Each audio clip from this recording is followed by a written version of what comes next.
राजेंद्र सुदाम मराठे उर्फ पिंटू मराठे, कळमसरे तालुका शिरपूर जिल्हा धुळे। काल जे झालेलं आहे वादळ वाऱ्यामुळे जे नुकसान झालेलं आहे केळीचं, तर जवळजवळ हे 8,000 बाग होता, 8,000 झाडांचा। तर कालच्या याच्यामुळे जे नुकसान झालेलं आहे वादळमुळे ते पूर्ण बाग जमीनदोस्त झालेला आहे।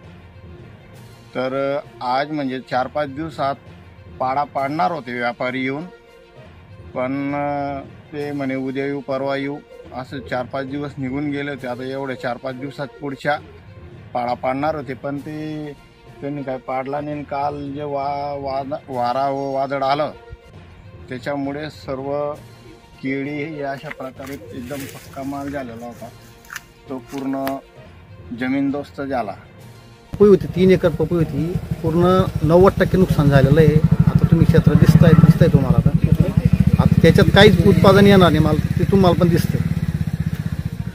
किती खर्च झालेला होता या? मला आतापर्यंत 1.25 लाख ते 1.5 लाख रुपये खर्च झालेला होता। आपण पीक विमा घेतलेला होता का? नाही, पीक विमा नाही घेतलेला आहे। गव्हर्नमेंट आम्हाला जे काही ती नुकसान भरपाई दिली तर तेच आपली अपेक्षा आहे, दुसरं काय। आता नमस्कार, मी मृणाल देशमुख, कृषी सेवक वाडी।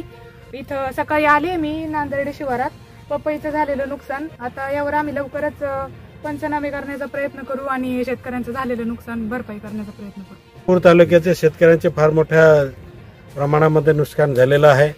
मी सकाळपासून शेतकऱ्यांच्या शेतामध्ये जाऊन फिरतो आहे। अजंद्या बुद्रुकमध्ये मी भेट दिली, तिथं फार मोठ्या प्रमाणात केळींचं नुकसान झालेलं आहे, टरबुजांचं नुकसान झालेलं आहे, पपईचं नुकसान झालेलं आहे। अमोद्यामध्ये सुद्धा भेट दिली, तिथं केळीचं नुकसान झालेलं आहे, हरभऱ्याचं नुकसान झालेलं आहे। आणि आता मी वाडी गावामध्ये शेतकऱ्यांच्या शेतामध्ये आलेलो आहे। वाडी गावामध्ये शेतकऱ्यांच्या शेतामध्ये पपईचं फार मोठ्या प्रमाणात नुकसान दिसलं आहे। दादर असेल, हरभरा असेल, कांदा असतील, टरबूज असेल, केळी असतील, हे सगळे पिकांचे फार मोठ्या प्रमाणात आपल्या शिरपूर तालुक्यामध्ये नुकसान झालेलं आहे।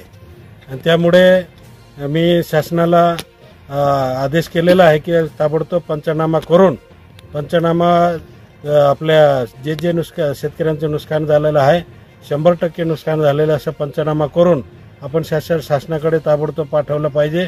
आणि आम्ही शासनाकडे ताबडतोब शेतकऱ्यांना भरपाई मिळाली पाहिजे या दृष्टिकोनातून आम्ही प्रयत्न करणार आहोत।